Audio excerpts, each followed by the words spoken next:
Vai ir pienācis laiks nospiest bremzes pedāli straujajai mākslīgā intelekta attīstībai pasaulē? Šis ir šobrīd atkal aktuāls jautājums ārvalstu presē, kas tiek apspriests, jo Amerikas viens no ietekmīgākajiem IT uzņēmumiem un mākslīgā intelekta sistēmu izstrādātājiem Anthropic, kam ir arī tāds populārs Rīgas Cloud, nācis klajā ar savu viedokli, ka ir laiks bremzēt, iepauzēt, tā teikt, šo te straujo mākslīgā intelekta attīstību. Un kāpēc? Tāpēc, ka ne gluži tagad, bet pavisam drīz šis te mākslīgā intelekta sistēmas varētu sākt tā kā pašu uzdarboties, un cilvēks vairs tā kā nevarētu tur neko ietekmēt un gandrīz neko, un zaudēt, var teikt, kontroli pār šiem te mākslīgā intelekta risinājumiem, sistēmām, droši vien arī aģentiem un tā tālāk. Tas ir tāds ļoti pēkšņs un pārsteidzošs aicinājums no Anthropica puses arī pārējiem mākslīgā intelekta izstrādātājiem, tā skaitā Google, tā OpenAI, kam ir ChatGPT, gan pārējiem, kas izstrādā šīs te sistēmas, tā kā, jo visu laiku taču ir gāzēts, spiests uz gāzes pedāli, bremzēts, vai tad ir? Īsti nē. Un tagad tā kā paši izstrādātāji saprot, ka ir aizgājis iespējams pārāk tālu, ja jau šis te mākslīgā intelekta sistēmas un risinājumi un aģenti var pavērsties pret cilvēci un kļūt bīstami, vēl jau acīm redzot nav, tāpēc šis te paziņojums nāk un tiek apspriests ārvalstu preses tā kā rindās un intervijās, un arī līdz Latvijai šī ziņa ir nonākusi, un tāpat arī sociālos tīklos un visur citur to plaši apspriež. Man ir radies tikai jautājums, kāpēc tieši tagad tas viedoklis tāds nāk no šī te IT mega uzņēmuma Amerikā klajā, jo pavisam nesen kļuva zināms, nāca gaismā, ka gan OpenAI, gan pats Anthropic plāno kotēt akcijas biržā publiskajā piedāvājumā, tā kā gatavojas piesaistīt investors akcijas pārdot, un jautājums tad, un tagad tieši, kad ir tā straujā attīstība un tiek gāzēts, tad pēkšņi aicina paši izstrādātāji bremzēt un pavērot un papētīt, kā tas viss, cik tālu jau ir ticis. Jautājums, vai arī atsauksies citi šie te mākslīgā intelekta izstrādātāji visā pasaulē bremzēt šo te procesu, lai nezaudētu šo te kontroli, lai programmētāji, kas to ir sākotnēji visu izstrādājuši, radījuši, attīstījuši, lai nezaudē šo te kontroli. Un arī interesanti, tas ir viens par akcijām biržā, ka gatavojas publiskajā piedāvājumā piedāvāt, un tā kā ir ieinteresēti, lai spiestu to gāzes pedāli, nevis bremzes pedāli. Bet otrs ir, ka notiek šī te lielā cīņa pašu mākslīgā intelekta izstrādātāju vidū Amerikā, kurš tad uztaisīs labāko risinājumu. Un ir tie rīki tik daudz, un aģenti, asistenti top un tiek uzlaboti, un cilvēki arī tiek iesaistīti, jo arī tie ar savām uzvednēm un atbilžu korekcijām un rīkos izmantojot ChatGPT, Google Gemini, Perplexity, Cloud un Mistral un Elon Musk, Grok un DeepSeek, Ķīnas un viss cits, ko pat es Ne es, ne citi var arī pilnībā visu uzskaitīt, kas tik nav izdomāts un top saistībā ar mākslīgo intelektu. Esam iesaistīti cilvēki, mēģināt, izmēģināt, uzlabojam. Mākslīgais intelekts mācās no mums, no cilvēkiem. Un pēkšņi tāds paziņojums ir laiks piebremzēt, lai nezaudētu kontroli. Jā, tas izklausās ne tikai pārsteidzoši, bet arī biedējoši tomēr, ja pat tiešām tā ir. Bet no otras puses atkal, kā tas ir, tas sanāk, kad izstrādā kaut ko un pēkšņi kosmosa kuģis, var nogāzties kaut kur uz metropolus, uz cilvēkiem sanāk, ka nevar to vairs kontrolēt, ja laikus neapstādina. Vai tā kā neatgriež atpakaļ uz Zemi to kosmosa kuģi. Interesanti, kāpēc tas viss tā notiek tieši tagad. Kaut kur jau tā kā privātās sarunās ar programmētājiem izskan, kad arī tas varbūt ir mārketinga triks un iespējams arī, es domāju, varbūt kāds sabiedrisko attiecību PR triks. Kāpēc tieši tagad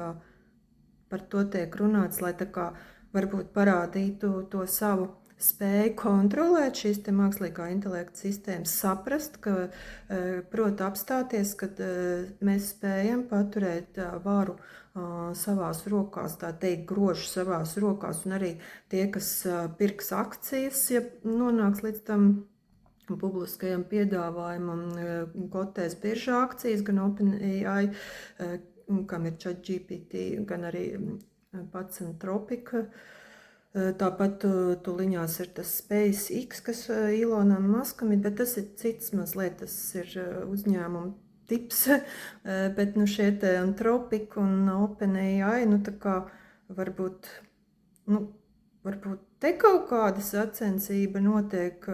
biržas sakarā, te atkal būtu darbs kādiem finanšu pētniekiem un ekonomistiem un IT nozares ekspertiem saprast, un varbūt arī Latvijas sabiedrībai sīkāk paskaidrot, kāpēc tieši tagad, vai tiešām ir kaut kas tik bīstams kļūs tajā izstrādē, mākslīgā intelekta sistēma izstrādē, vai ir pamats satraukumam, vai pat tiešām ir sabiedrībai, cilvēcei, pasaulē jāsaprot, ka ir laiks piebremzēt, ka ir gāzēts pārāk ilgi jau, cik tos pēdējos 2-3 vairāk gadus kopš tiem, ka ir aktīvs šis te mākslīgā intelekta piedāvājums un populārs kļūs un miljonos lietotāji ir un investīcijas milzīgas ir piesaistīts no Amerikas ar tiem uzņēmumiem un Eiropas un tiek celti tie milzu datu centri arvien vairāk, tūkstošos jau šogad vairāk nekā 11,000 pasaulē, lielākoties Amerikā, Eiropas reģionā, Vācija, apvienotā karalistē un Ķīnā, tāpat Kanādā un citās valstīs datu centri tiek celti un tā skaitā arī protesti notiek no iedzīvotāju puses dēļ datu centriem, bet kāpēc tieši tagad jāapstādina? Tiešām ir tik gudras tās sistēmas, tie aģenti, autonomie, kas te topa un tiek piedāvāti tā kā uzņēmumiem un izmantošanai, un tie, kas var tā kā aģenti savā starpā pat tur sarunāties, uzdevums veikt, un varbūt mēs pat tiešām vēl neesam, bet ar vienu kāju varbūt esam tādā kā datorspēles momentā, kad cilvēks spēlē datorspēles un pēkšņi tas abas puses ir reāls, ne tikai tā cilvēka puse fiziskā, bet arī tehniskā puse. Viņi var tā kā pavērsties pret cilvēku, nevar tā kā izslēgt datori, es te beidzu to spēli spēlēt. Kad tagad tik gudri viss izveidots, ka tās mākslīgā intelekta sistēmas rīki Risinājumi var pavērsties pret cilvēku, iziet tā kā, es tā, iedomājieties, iziet no tās datorspēles un patiešām fiziskajā materiālā pasaulē ietekmēt visus procesus. Ne visu, varbūt lielu daļu. Un pat mēs vēl varbūt nevaram iedomāties kādu daļu. Un ja tas ir tik bīstami, tad nav mārketinga triks, nedz arī PR sabiedrisko attiecību triks, tad ir patiešām tas var bīstami kļūt tā, kad vien ir jāpiekrīt šim antropika aicinājumam un spiest bremzes pedāli un beigti gāzēt, izvērtēt to, kas ir arī akadēmiskajā līmenī, universitātēs un teorētiķu vidū, cik tad tālu viss ir ticis un ko tad mēs ar to visu beigās gribam panākt, kur tikt, lai paši neesam cilvēci zaudētāji, tā teikt, šajā straujajā mākslīgā intelekta attīstības veicināšanā un ieviešanā. Jā, tā kā tur gribētos arī dzirdēt tālākos antropika skaidrojums, kas un kā, bet pamanīja arī tādu ārvalstu tā kā akadēmiķu presē teikto, ka tas nav mārketinga triks šoreiz. Mēs nezinām to aizskadri tā teikto informāciju ne par antropiku, ne par arī citiem ASV uzņēmumiem un arī pasaules citiem uzņēmumiem, kas izstrādā mākslīgo intelektu, jo tomēr grib taču piesaistīt investors un to attīstīt kā biznesu. Un katrs šāds izteikums taču var ietekmēt gan biznesu, gan kopējo šo te nozars IT attīstību mākslīgā intelekta jomā. Skatīsimies, kā tas tālāk būs un vai antropika tiks sadzirdēts un bremzes pedāls tiks spiests tā kā kopīgi, vai tikai viņi vieni paši ir gatavi to bremzes pedālu spiest saviem produktiem un izstrādājumiem un sistēmām. Bet jā, tas varbūt ir svarīgi tomēr attapties tiem, kas izstrādā jebko, attapties laicīgi un saprast patieso to ietekmi, kāda var būt, ja tas skar globāli visu cilvēci, nevis tur kādu mazu daļiņu, kas nav tā kā būtiski, ko šis biznesa uzņēmums piedāvā pakalpojumos vai produktos, ja tas skar visas pasaules sabiedrību, cilvēkus, ietekmē procesus, darba tirgus, darbus un profesijas, izglītības jomu, attīstības jomu, ekonomiku, sociālo jomu, pat arī veselības jomu un visu pārējo, kas attiecas uz cilvēkiem, tad šis ir nopietns jautājums un viedoklis, kas ir jāizvērtē un jāstāsta, kā būs. Vēl gribēju uzsvērt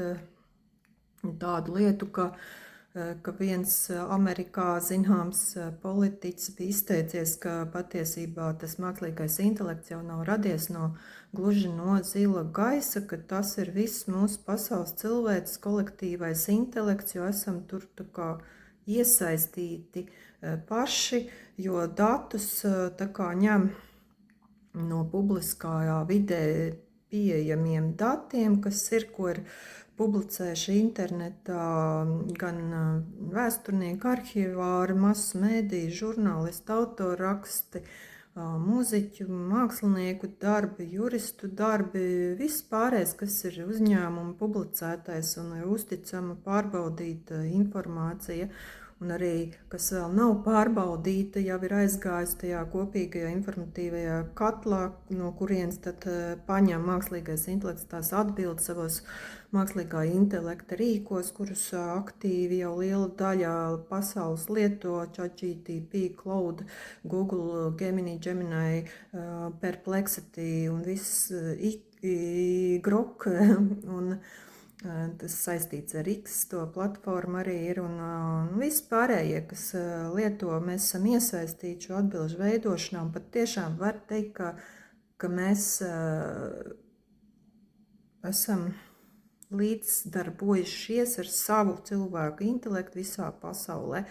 Un tad līdz ar to tam var piekrist tam,